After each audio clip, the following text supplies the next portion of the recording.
할게요. 자, 오늘 이어서 종합원가 계산 해보겠습니다. 종합원가 계산의 의의인데요. 얘는 아까 얘기했듯이 납품종을 소량으로 생산 업종에 잘 맞는 모형이에요.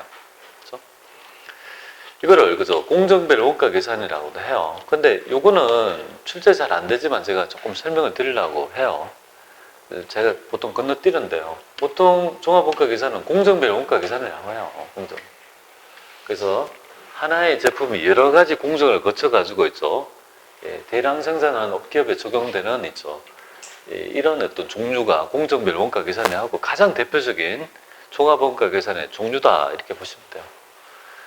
그런데 여기서 보면 이 조별이 뭐냐면요. 조별이 좀 웃기는 거 뭐냐면 이 다른 종류의 제품이 뭡니까? 각각 다른데, 그죠? 각각 있죠. 뭐 이렇게 연속으로 생산되는 형태에 적용되는 건데 그런 거 있잖아요. 제약업 같으면은 마이신 같은 거 있잖아요. 마이신 같은 캡슐 같은 거는 전부 다 뭐예요?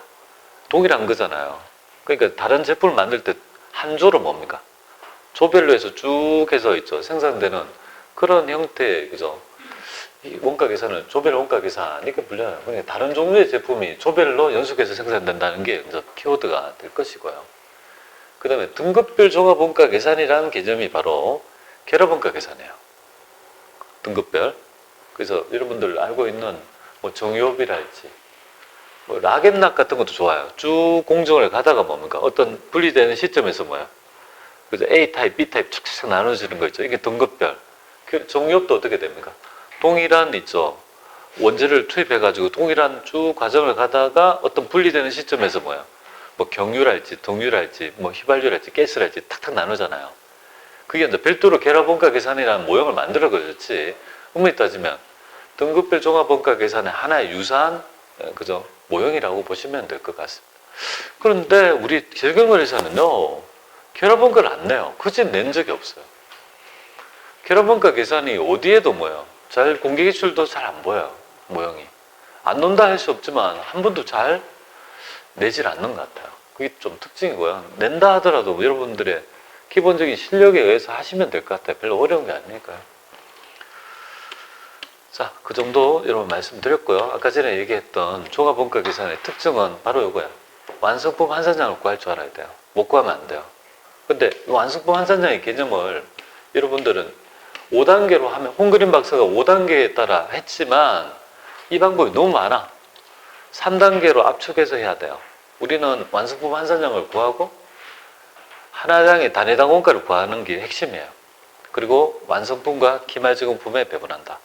그게 가장 기본적인 우리 실전에서는 3단계로 압축합니다. 홍그린 박사가 물량 흐름을 파악해서 완성품 한산량을 구하고 배분할 원가를 대해서 구분해서 양으로 나누면 단위당 원가를 구해서 배분한다. 이게 너무 많아요. 그냥 그렇게 안 합니다. 저는 할 때. 저는 그래서 3단계로 줄일 거예요. 그래서 압축해서 3단계로. 완성품 한산량을 구할 줄 알아야 돼요. 그걸 못 구하면 못해요. 무조건 얘를 구할 줄 알아야 돼요. 두 번째가 단위당 원가 구하고 배분한다. 그렇게 돼요. 자, 완성품 한산량을 여러분들이 다 구할 수 있을 거라고 보고, 이제, 그죠? 여러분한테 말씀을 드린 건데요. 완성품 한산량은 아까 말씀드렸잖아요. 미완성 물량을 완성했다고 하는 물량으로 맞춰준 양이다. 그렇게 해야지 동일한 등가에서 나눴을 때 한 단위 원가가 똑같은 금액이 배분될 수 있는 거 아니겠습니까? 그 점을 아시고요.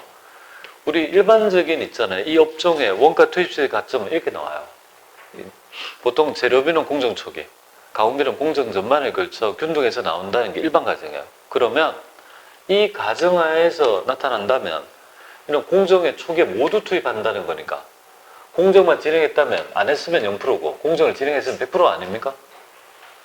맞잖아요. 뭐 20% 30%라는 개념이 있을 수 없는 거예요. 두 개밖에 없는 거예요. 하지만 가공비는요. 공정 전반을 거쳐 균등해서 투입했으니까 그러면 10% 20% 30% 이런 개념은요. 이런 개념은 가공비에만 존재하는 거고 요거 단기에 투입해서 단기에 완성이 됐다면요. 무조건 재료비와 가공비는 100%를 투입해야지만 완성이 된다. 그 점을 아시고 완성품 한산량은 뭔지 보겠습니다. 완성품 한산량은 바로 이렇게 구해요. 그죠? 고민형, 뭐가 필요했나? 미완성 물량이 뭐예요? 10개라고 가정할게요. 10개, 고민형 10개. 근데 완성도는 50%다. 왜냐면 눈을 말이죠. 2개 붙이면 완성인데 하나만 붙였다고 가지만 미완성됐죠. 완성도 50%면 완성품 환산량은 5개라고 보시면 되겠고, 그래서 완성품 환산량은요, 물량 곱하기 완성도가 되는 거예요. 그 개념을 아까 등가를 맞춘다는 개념을 이렇게 설명해요. 다음 아래 그림 중 가장 원가 개념에 있죠. 원가액의 개념은 무엇인가 관련 있는 거. 그죠? 이거는 지금 보니까 4개 중에 1개를 만들었죠. 2개를 합하면 2개가 되잖아요. 그럼 이게 2개를 합하면 몇 개 되죠? 미완성 물량이 몇 개죠? 미완성 물량이 4개잖아요. 근데 완성 정도가요. 이 단위에 있죠. 4개 중에 하나밖에 안 했으니까 25% 아닙니까? 그죠? 그러면 결국은 하나를 만들 수 있다는 거잖아요. 그러니까 4개를 다 합하면 1개를 만들 수 있다 이거잖아요. 완성품 1개를 만들 수 있다. 이 개념이잖아요. 이 개념이 설명하는 게 뭘까요? 바로 완성품 환산량이라는 개념 아니겠습니까? 그래서 이 모형이 나타나면 보세요. 완성품 4개 곱하기 25%하면 1개, 2개 곱하기 50%하면요 1개, 그죠? 완성품 1개.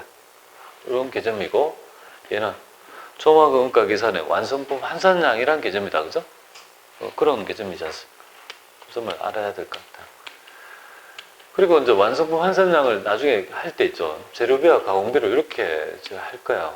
그래서 여러분들이 나중에 이 완성품 환산량 있잖아요. 기초가 없을 때 이 물량이 요걸 구할 수 있게끔 연습을 좀 해오세요. 별거 아니니까 해오시고, 그 다음에 우리가 보통 보면 기초 재고가 존재하면 어떻게 됩니까? 여기가 만약 100개가 있으면요. 100개가 있다고 하면 이 100개 중에 몇 개가 완성이 됐는지 몇 개가 기말로 갔는지 알 수 있어요, 없어요? 몰라요. 그럼 원가 계산 못 한다고. 그럼 어떻게 해야 됩니까? 물량 흐름을 가정해야 돼요. 이 물량은 그저 남아있다. 이 물량은 기초에 간다. 이런 것들을 가정하지 않고 원가 계산을 못 하는 거예요. 그래서 기초 재고가 있으면요. 원가 흐름의 물량 흐름의 가정을 해야지만이 원가를 뽑을 수 있어요. 그런데 우리가 원가 흐름의 가정은 3개가 있잖아요.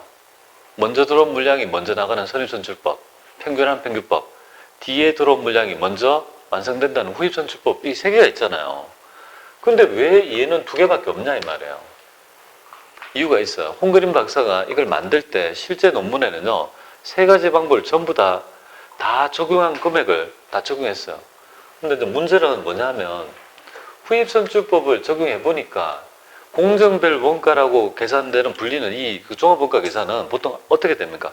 1공정을 타고 2공정을 앞으로 쭉쭉 나가서 완성이 되는 일반적인 원가 흐름인데, 물량 흐름이 그렇게 되는데, 선입선출법이 가장 잘 맞아요. 평균법까지는 뭐 얼쭉 해줄 만한데 뒤에 들어온 물량이 뭐예요? 훌쩍 건너뛰어 가지고 먼저 완성되는 이 과정 자체가 너무나도 있죠. 억지 추정이 안 맞더라. 그래서 사용은 할 수는 있지만 뭐예요? 모형에서 뭔가 빼버렸어요. 논외로 한다. 빼버리고 그죠? 만든 모형이 바로 우리 종합원가 계산은요 평균법하고요 선입선출법만 설명하는 이유가 여기에 있고, 평균법은 약간 무식한 방법, 선입선출법이 가장 원가 모형에 부합하는 모형이라고 여러분 생각하시면 될 것 같습니다.